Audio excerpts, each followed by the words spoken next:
two reasons why all of the major EST characters are evil. This is the author's vision, not mine.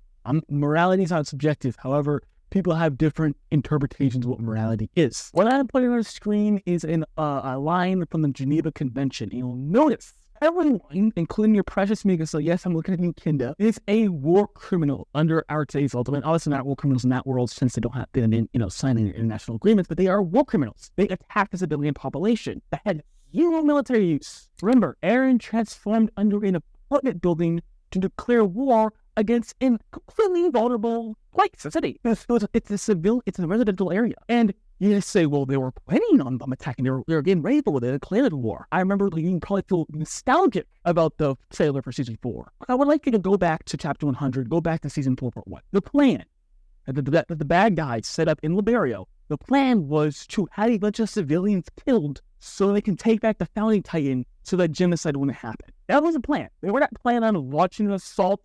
There was no one there to destroy the opposite of the Portland there, the ships. But those are obviously defensive, and they're for maritime warfare. They were in land. The ships weren't supposed to be used to kill people with areas. And that's why they didn't go back. They specifically said to put it in Liberia because the Eldians were the most worthless and they needed a bunch of innocent people to die. They chose Liberia. This is unquestionably a war crime. You had to stretch very, very far. This was a legitimate military asset, and given a fair trial, every single one of those people would be condemned. All of them, including your precious Sasha. That's why I love that thing that's to care for resting. That's Sasha. I understand that Mikasa felt sorry about innocents dying, but I promise you, I promise you, talk to any foreigner, any of them. They don't care at all about our soldiers' shred of guilt about committing war crimes. They don't care about it at all. In fact, it's almost insulting to hear about it. In fact, and of course, Mikasa proves not an hour later that she doesn't feel like guilty, because when Levi goes to kick him, she goes to defend him. So obviously I'm not gonna say that she's like completely devoid, like a stone cold, like obviously she feels bad about children being killed, but it's not nowhere near the appropriate scale. It does not save her from being a war criminal, and certainly the victims do not care. That is one of the main crimes that they did. It was one of the most unjustifiable things that they've ever done. That being said, let's move on to the 2 reasons why all the characters are evil.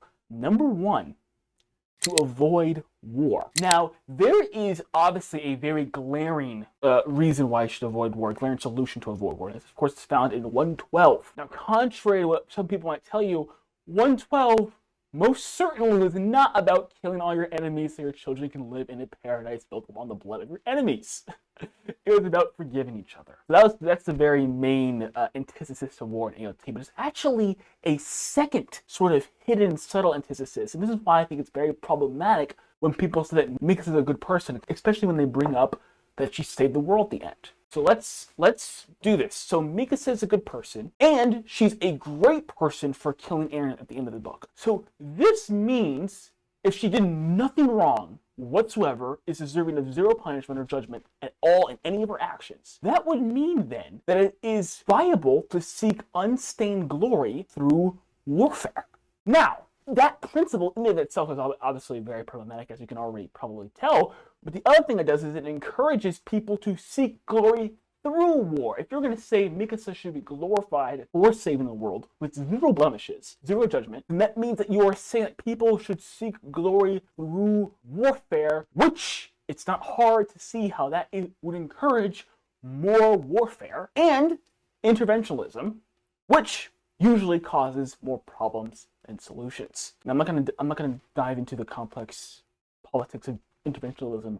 All I'm saying is it has the potential to be very disastrous, and we in our own lifetimes have seen this be very disastrous. And so it is actually very inappropriate to say that people who fight in wars are wholly good. So that is the first reason why. So while the war accomplished a good thing, it is best to avoid it, right? Everyone is collectively responsible and should be judged accordingly. There's the concept of a justified evil. For example, the pilot of the Angola Gay and Jeffrey Dahmer, they both killed people, right? However, I think you and I can agree that the pilot of the Angola Gay and Jeffrey Dahmer had different intentions when it comes to why they did the evil that they did. And so they should be judged differently. However, it's still evil. And remember, the pilot, the Enola Gay, used evil because evil was used. So we exist in a world full of evil, and sometimes one has to use evil to achieve good results, ending the rumbling, ending slavery, the end of World War II, etc., etc. But it's still evil. That's just a concept of a justified evil. Versus for Jeffrey Dahmer, there's no valid reason to commit that evil. There's a distinction that is being made in the book. That is the first reason why your favorite character is evil. Because it is saying not only is forgiveness the only solution to diminish human suffering, it is also the only moral solution, even if other solutions may bring about the intended result. And this is a big misconception, as I'll probably get into later, that no one ever said the Jaegers were wrong. It was about their morality in the situation. No one ever disputed that the Roman would have worked, that Flock was wrong. It is about the morality of his actions that were wrong. Read 132. It is not wholly glorious to bring about a good result via warfare. And the other thing is that when you engage in warfare, you have to do even what most people would call immoral things, like killing enemy soldiers. That's one thing. But every war involves torture. Every war involves innocent people dying, and a whole slew of effects that go on well after the war has ended. All those things are evil. Now, for the second reason why, is that I've always loved, and I'm also astonished that such a young man has such a firm grasp on human nature. And this was present even in the first season of AOT. But this is one of the many times where Isyama's just wisdom, almost divine wisdom, is shown forth. We have the characters that are all, people say, oh, the AOT characters are so morally gray. And that's a really good thing, because they are morally gray, which implies that they're not exactly evil. Of course, the story makes it extremely clear they're all evil. But what that does is it shows you that evil in this world does not come in like these cartoonishly, unjustifiable, unnuanced, uncomplex ways. Evil often comes from rationale. Like, for example, like Annie as an example. There is a logical, at the very least, rationale for why she did what she did. It was evil. No one disputes that. No one, ever. And speaking of Annie for a second, I think we can all agree she killed 250,000 people. And when I talk to people about Mikasa Orman, they're like, well, they only directly killed X amount of people. However, when people talk about the warriors, they charge everyone with their deaths because they're all responsible. Fuck. Another example. A person, obviously, who's doing something very evil. You're supporting, not even genocide. Genocide is a small word for it. You're supporting omnicide. Nigh omnicide. I mean, the Paris only has 1 million people. That's the population of Houston. Might as well be omnicide, right? But there is a logical rationale for why he chose to do that. In fact, even the book acknowledges it. Yes, I'm so glad F.T. Salinger has not even touched this point.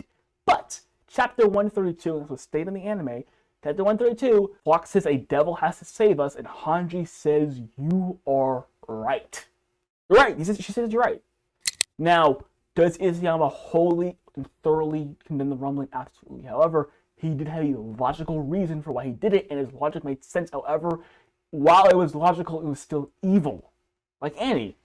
Logical, yet still evil. Mikasa, logical, yet still evil. Armin, not logical, yet still evil. So on and so forth. The very, very few amount of Jaegers and defenders I come across, they say, I like the ending because Flock was proven right. And I said, you were never supposed to think he was wrong. You were never, ever supposed to think he was wrong in the sense of his logic was wrong. You're supposed to think he was wrong in the sense that his morality was wrong. The way he was going about things was wrong. But both sides had valid solutions. Like, the Roman was a valid solution, and the Alliance's plan was a valid solution. They were never disputing that, ever. I was never disputing, ever, at any point. What was in dispute was the morality of the other option.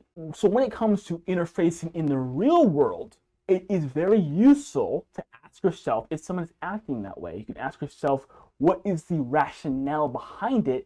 And this loops all the way back to my first point, because what is the solution to end war? Forgiveness. And as a second piece, which is mentioned in 139, understanding. If you understand why someone chose that particular evil, then you can take steps to address it and perhaps damper war and limit human suffering. And that is how AOT actually can affect the real world. As I always say, if you watch AOT and didn't apply to the real world, it is worthless. AOT obviously should apply to the real world. That is what literature is for. I think it's barely to be said. I think we need to clear up some confusions. So I'm just going to spam this video every time someone says, why do you think Mikoso is evil for the 150th time? I'm just going to click this video and send it straight to them.